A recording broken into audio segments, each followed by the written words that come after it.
नमस्कार दोस्तों, मेरा नाम है अर्पित और आज के इस वीडियो के अंदर हम राइटिंग सेक्शन के टॉपिक फॉर्मल इनफॉर्मल इनविटेशन को देखने वाले हैं। तो दोस्तों आप देखते रहिएगा इस वीडियो को, और इस वीडियो के अंदर हम बहुत सारे क्वेश्चंस के ऊपर सॉल्व करेंगे जिनके एग्जाम में आने की प्रोबेबिलिटी बहुत ही ज़्यादा है।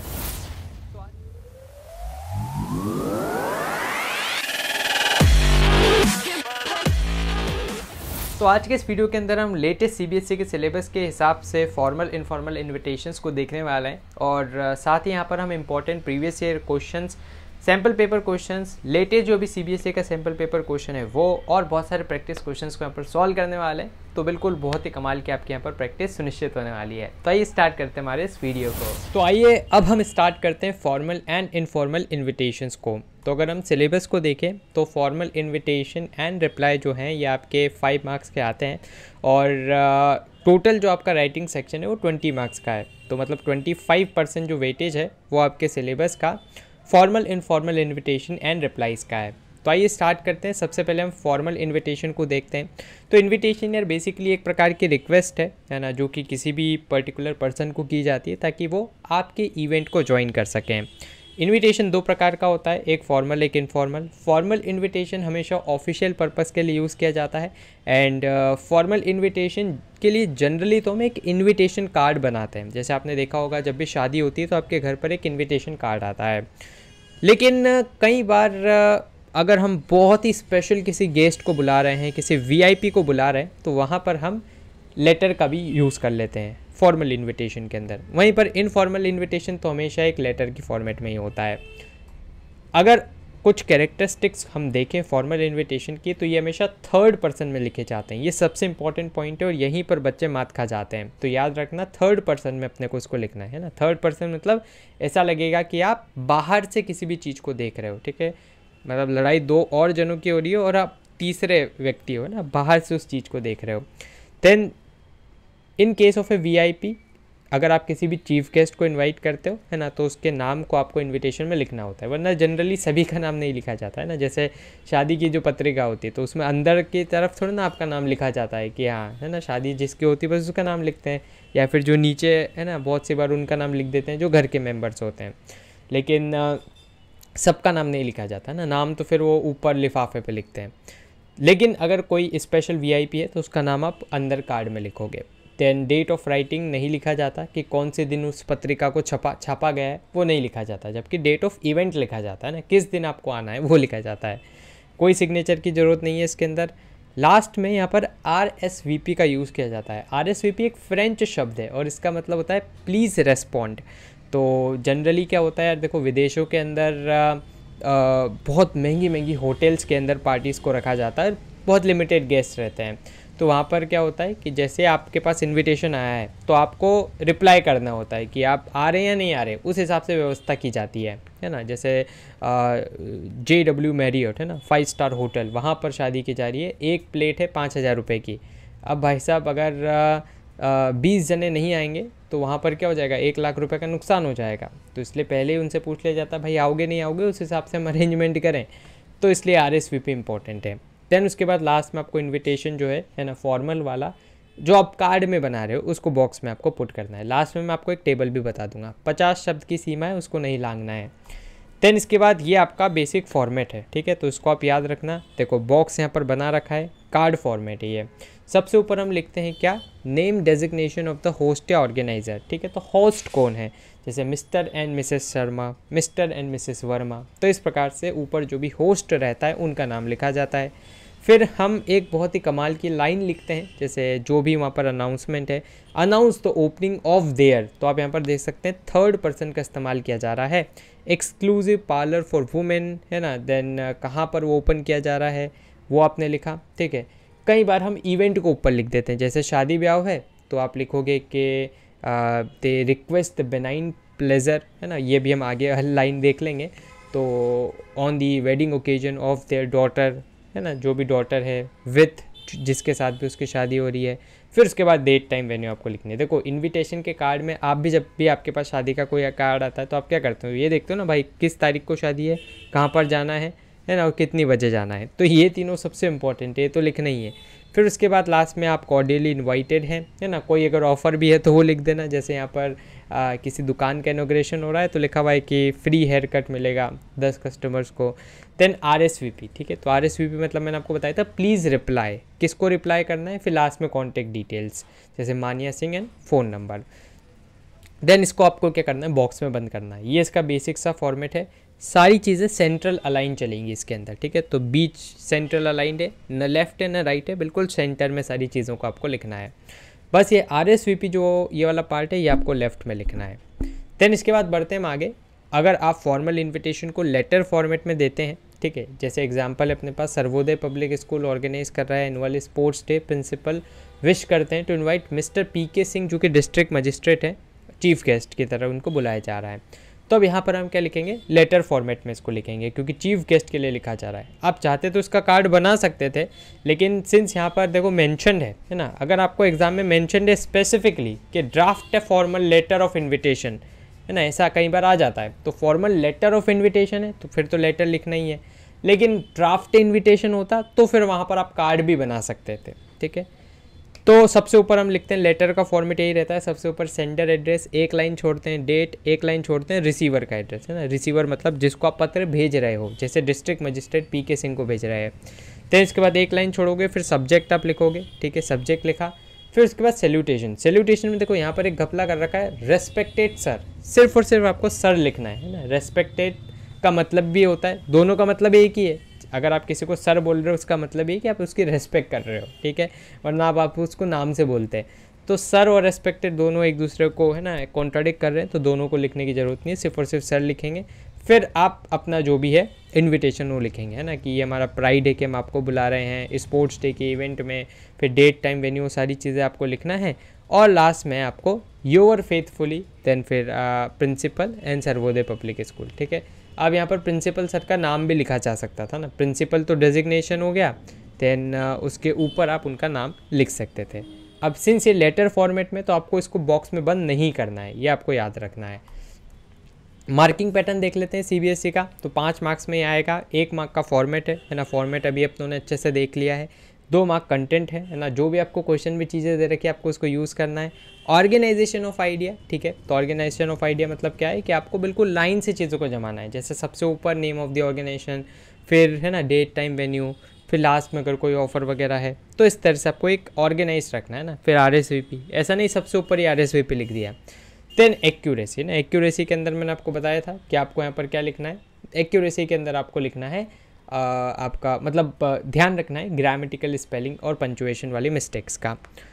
अब लेआउट को अगर हम देखें, है ना, तो ये भी आपके CBSE की मार्किंग स्कीम में ही दे रखा है। सबसे ऊपर नेम ऑफ द होस्ट रहता है, फिर उसके बाद एक कॉर्डियल एक्सप्रेशन आप लिखते हैं जैसे वो बेनाइन प्रेजेंस वाली लाइन, फिर क्या पर्पस है, ठीक है, देन उसके बाद डेट टाइम वेन्यू, फिर अगर कोई स्पेशल गेस्ट है तो उसका नाम, RSVP मतलब प्लीज़ रिप्लाई, और लास्ट में कॉन्टैक्ट की डिटेल्स। तो ये आपका पूरा लेआउट रहता है ना, ये अपनों ने आगे देख लिया है फॉर्मेट की फॉर्म में। कंटेंट में आपको क्या लिखना है, कंटेंट के अंदर आपको ध्यान रखना है कि यहाँ पर जो आपका कंटेंट रहे, है ना, वो बिल्कुल रेलेवेंट रहे क्वेश्चन के अकॉर्डिंग। जो आपको क्वेश्चन में चीज़ें दे रखी है इसको आपको यहाँ पर मेंशन करना है, केयरफुली इसको स्ट्रक्चर करना है, एंड जो भी टोन है उसका आपको ध्यान रखना है, ठीक है। जैसे अगर आप फॉर एग्जांपल शादी में बुला रहे हो तो आपकी जो टोन रहेगी वो एकदम हैप्पी टोन रहेगी, है ना। अगर आपको किसी को डेथ में बुलाना है तो फिर वहाँ पर क्या है, सैड टोन रहेगी, तो उस चीज़ का थोड़ा सा ध्यान रखना है। देन इसके बाद है ना, ये आपको पूरा बता रखा है कि कैसे आपको मार्क्स यहाँ पर अलॉट किए जाएंगे। फिर एक्यूरेसी की बात करें तो वही स्पेलिंग जो अपनों ने आगे नोटिस वाले में भी देखा था कि स्पेलिंग पंचुएशन ग्रामर की गलती करोगे तो मार्क्स वहाँ पर कटेंगे। अब एक और कार्ड फॉर्मेट में आपको बता देता हूँ। तो देखो सबसे पहले name of the host mister and Mrs Rajkaran, request the pleasure of your benign presence. इस वाली लाइन को आप याद रख लेना भाई साहब, ये आपके 99% नोटिस के अंदर अपने इनविटेशन के अंदर आप इसको छाप सकते हो। On the species occasion of, ठीक है, फिर अगर किसी का बर्थडे है, शादी है, जो भी है इसको आप वहाँ पर मेंशन करना। देन इसके बाद जैसे यहाँ पर निखिल का बर्थडे था, कहाँ पर है, तो डेट टाइम वेन्यू तीनों को लिखा। देन इसके बाद RSVP मतलब प्लीज़ रिप्लाई, और कॉन्टैक्ट किसको करना है, मिस्टर एंड मिसेस राजकरण को ही करना है, इनका फ़ोन नंबर, ठीक है। तो आप फ़ोन नंबर लिख सकते हो, ईमेल लिख सकते हो, कुछ भी लिख सकते हो। याद रखना है एग्जाम में फ़ोन नंबर खुद का नहीं लिख के आना है ना, अगर आपको बाई चांस नहीं दे रखा है क्वेश्चन में तो वहाँ पर 96XXX ऐसा लिख के आ जाना। देन उसके बाद बढ़ते हैं अपन आगे। एक प्रैक्टिस क्वेश्चन है, आपका नाम फैज़ या पलक मजुमदार है और आप इस एड्रेस पर रहते हो, ठीक है। डिनर पार्टी आपको यहाँ पर ऑर्गेनाइज़ करनी है, फॉर्मल इन्विटेशन लिखना है to all the family members, ठीक। अब यहाँ पर फैमिली मेम्बर्स को लिखना है लेकिन फॉर्मल लिखना है, ठीक है। तो याद रखना, कई बार ऐसा होता है हम कंफ्यूज हो जाते हैं कि अरे यार फैमिली को तो हम इनफॉर्मल लिखते हैं, लेकिन नहीं, अगर आपको क्वेश्चन में कुछ चीज़ स्पेसिफिकली बोल रखी है तो फिर भाई साहब वो पत्थर की लकीर है ना, उसको नहीं आपको लांघना है। तो देखो, the children of the Majumdar family solicit your presence, अब यहाँ पर थर्ड पर्सन का इस्तेमाल किया गया है। ऑन द स्पीशियस ओकेजन, क्या ओकेजन है ना, फिर डेट टाइम वेन्यू वो लिखे आपने, फिर please accept this invitation, RSVP, नाम एंड फ़ोन नंबर, ख़त्म। और लास्ट में इसको बॉक्स में ज़रूर बंद करके आना है क्योंकि ये कार्ड फॉर्मेट में है। एक प्रैक्टिस क्वेश्चन है ना, यहाँ पर सनराइज़ ग्लोबल आगरा है, 1 एक्ट प्ले है। अब यहाँ पर हमें नलिनी को बुलाना है। अब यहाँ पर कहीं लिखा हुआ नहीं कि हमें लेटर लिखना है, तो हम इसको कार्ड फॉर्मेट में बनाएंगे, है ना। भले नलिनी चीफ गेस्ट है, हम चाहते तो लेटर में लिख सकते हैं, अभी भी सकते हैं, लेकिन हम यहाँ पर कार्ड बनाएंगे क्योंकि सिंस लिखा नहीं है क्वेश्चन में डायरेक्टली कि लेटर आप लिखिए। करण करुणा आप हैं, कल्चरल सेक्रेटरी हैं, ठीक। सो स्टार्ट हमने ऐसे ही करा कि principal, staff, teachers, Sunrise Public School के, the take pleasure, third person का इस्तेमाल किया गया। नोटेज आर्टिस्ट है ना, अब आर्टिस्ट का नाम लिखना जरूरी है यहाँ पर, miss Nalini, date time venue है, सारी चीज़ें, RSVP और आपका नाम पता, और लास्ट में बॉक्स में बंद। ध्रुवदीप आप हैं, आपके फादर हैं श्री धीरज गर्ग, गुरुग्राम, आपको इनविटेशन लिखना है, फॉर्मल इनविटेशन 50 शब्द, तो सेम फॉर्मेट है ना। सबसे ऊपर आपका आ जाएगा होस्ट, फिर आपका इवेंट, फिर डेट टाइम वेन्यू, RSVP, नाम, बॉक्स में बंद, ठीक है। ये भी प्रीवियस ईयर क्वेश्चन है।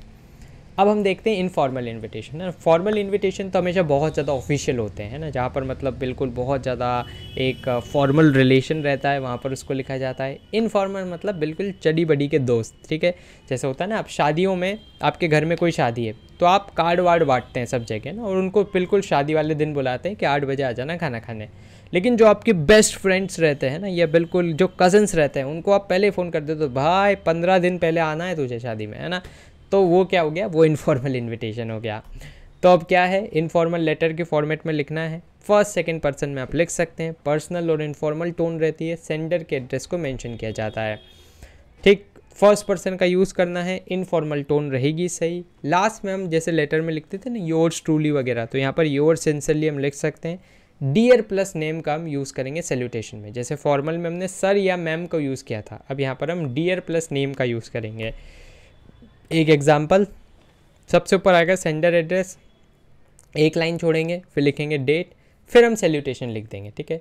वरना अगर फॉर्मल लेटर रहता है तो उसमें क्या करते हैं, उसमें तो हम सबसे पहले sender address, date, receiver address, subject, ये सब लिखते हैं। यहाँ पर इतना कुछ नहीं लिखना है, सीधा सीधा सबसे ऊपर सेंडर एड्रेस, फिर एक लाइन छोड़कर डेट, एक लाइन छोड़कर डियर, और डियर के साथ आप जिसको भी वो पत्र भेज रहे हो। फिर बीच में आ जाएगी आपकी बॉडी, जिसके अंदर आप डेट, टाइम, वेन्यू, क्या ओकेजन हो, सारी चीज़ों को मेंशन करेंगे। देन लास्ट में आपका आ जाएगा है ना सब्सक्रिप्शन मतलब वही आपका नाम पता और डेजिग्नेशन है, ये सारी चीज़ें लास्ट में आपको लिखनी है। एक एग्जांपल यहाँ पर ले लेते हैं। देखो सबसे ऊपर हमने क्या लिखा है यहाँ पर, सबसे ऊपर आपको देखने को मिल रहा है सेंडर का एड्रेस, फिर डेट, रिसीवर एड्रेस, फिर आपका आ जाएगा पूरा वो जो बॉडी है ना, बॉडी के अंदर फर्स्ट एंड सेकंड पर्सन का यूज़ करना है अपने को, योर सिंसियरली, और नाम, ख़त्म। एक छोटा सा आपको यहाँ पर मैं अपडेट दे देता हूँ कि यार मैं आप सभी को अनअकैडमी पर पढ़ाता हूँ और आप मुझे अनअकैडमी पर ज्वाइन कर सकते हैं। वहाँ पर हमारे बहुत ही कमाल के कोर्सेज़ भी चल रहे हैं, इंग्लिश एंड फिजिकल एजुकेशन के, क्लास 11th एंड 12th के, तो आप हमें यहाँ पर ज्वाइन कर सकते हैं। एकदम स्ट्रक्चर्ड वे में हम यहाँ पर चीज़ों को पढ़ते हैं। और अभी यहाँ पर एक कमाल का आपके लिए ऑफ़र भी है कि अगर आप APpedia 100 कोड का यूज़ करते हैं तो आपको प्लस के सब्सक्रिप्शन पे 10% का डिस्काउंट देखने को मिलेगा। यहाँ तक कि अगर आप इसको बाद में जैसे जिस भी टाइम पे आप इस वीडियो को देख रहे हैं है ना, उस टाइम पे भी अगर आप डिस्क्रिप्शन में दी गई लिंक्स को क्लिक करते हैं, APpedia 100 कोड लगाते हैं, तो जो भी उस टाइम पे बेस्ट ऑफर आपके लिए चल रहा होगा वो अप्लाई हो जाएगा। तो इसको ज़रूर से आप ज्वाइन कीजिएगा। बढ़ते अब हम आगे, और एक यहाँ पर मैं आपको टेबल बता देता हूँ है ना, इस टेबल को आप देखिएगा। तो सबसे पहले आ जाता है अपने पास फॉर्मल इन्विटेशन। अगर ये कार्ड फॉर्मेट में है तो यहाँ पर आपको क्या है, बॉक्स बनाना है, लेकिन अगर ये लेटर फॉर्मेट में तो बॉक्स नहीं बनाना है। उसके अलावा आपको कहीं पर भी बॉक्स नहीं बनाना है ना। Invitation, informal, reply, formal, informal, letter, application for the job, report, कहीं पर भी आपको कोई भी बॉक्स नहीं बनाना है ना। ये बड़ा कन्फ्यूज़न रहता है कि सर कहाँ पर बॉक्स बनाना है। इसके ऊपर हमने नोटिस पढ़ा था, तो नोटिस में आपको बॉक्स बनाना है। अब एक प्रैक्टिस क्वेश्चन, इसको आप है ना लिख के देखना। अब यहाँ पर अपने को इनफॉर्मल इनविटेशन लिखना है, नाम पता सारा दे रखा है। तो वही सबसे ऊपर लिखेंगे सेंडर एड्रेस, डेट, फिर डियर है ना, डियर के साथ जिसको मैं बुलाना है मालिनी को। फिर बहुत ही एकदम आसान सी भाषा में हम पत्र को लिखेंगे है ना कि you will be please to know that the wedding of my elder sister is going to be held, date, time, venue, सारी चीज़ें हमें लिखना है यहाँ पर। पूरी फैमिली लीव करेगी भाई साहब फंक्शन के लिए 20 को, और मैं भी आपको 20 को ही बुला रही हूँ, ठीक है। शादी है 24 की, लेकिन 20 से बुलाया जा रहा है ना। ये हम इनफॉर्मल में ही करते हैं, फॉर्मल में तो भाई 24 को ही आना है। फिर लास्ट में योर्स ट्रूली, सिंसियरली, जो भी लिखना है वो लिखो, और नाम। एक और प्रश्न लीला सेन है, इनफॉर्मल इनविटेशन है, इसको भी आप लिख के देखना। कमेंट बॉक्स में आप इसका आंसर कर सकते हैं, ठीक है। इसका आंसर मैंने आपको यहाँ पर दे रखा है, आप बाद में इसको PDF में डाउनलोड करके भी ले सकते हैं, है ना, क्योंकि सारी चीज़ें सेम ही है इसमें। अब सैम्पल पेपर के क्वेश्चन को भी अगर हम डिस्कस करें तो यहाँ पर हमें इन्विटेशन लिखना है 50 शब्दों में। On behalf of your aunt Megha Menon which she has to share to invite prior work colleagues to the inaugural event of her own investment consultancy firm in the Acer Mall, Kozhikode, ठीक है। तो यहाँ पर आपको इनविटेशन लिखना है, और अब सिंस यहाँ पर इनवाइट करना है कलीग्स को, ठीक है, तो कलीग्स को वो भी वर्क वाले, तो यहाँ पर आप फॉर्मल इनविटेशन को लिखेंगे, ठीक। अब यहाँ पर क्या बन जाएगा, यहाँ पर बनेगा आपका बेसिकली आपको यहाँ पर बनाना पड़ेगा है ना, इसको आप करना अटेम्प्ट। यहाँ पर आपको बनाना पड़ेगा एक कार्ड है ना, जैसे अपनों ने देखा था ना अभी थोड़ी देर पहले एग्जाम्पल के अंदर, जहाँ पर वो शोरूम का इनॉग्रेशन था, वही का वही आपको यहाँ पर बनाना रहेगा, ठीक है। तो उसको बनाना और कमेंट बॉक्स में भेजना, तो फिर मैं इसको चेक वहाँ से कर लूँगा। तो फिलहाल के लिए इस वीडियो में इतना ही। मुझे उम्मीद है कि आपको ये वीडियो पसंद आया होगा। अगर आपके कोई भी डाउट्स हो, सवाल या सुझाव हो, तो आप उसको ज़रूर से कमेंट बॉक्स में लिख दीजिएगा। दोस्तों अब हमारे चैनल को भी सब्सक्राइब कर लीजिएगा, क्योंकि इससे हमें और भी ज़्यादा मोटिवेशन मिलता है आपके लिए वीडियोज़ बनाने के लिए। सब्सक्राइब बटन के पास बने एक बेल आइकन को आप जरूर से दबा दीजिएगा, ताकि हमारे चैनल के लेटेस्ट नोटिफिकेशंस आपसे मिस ना हो। तो दोस्तों धन्यवाद, जय हिंद, जय भारत।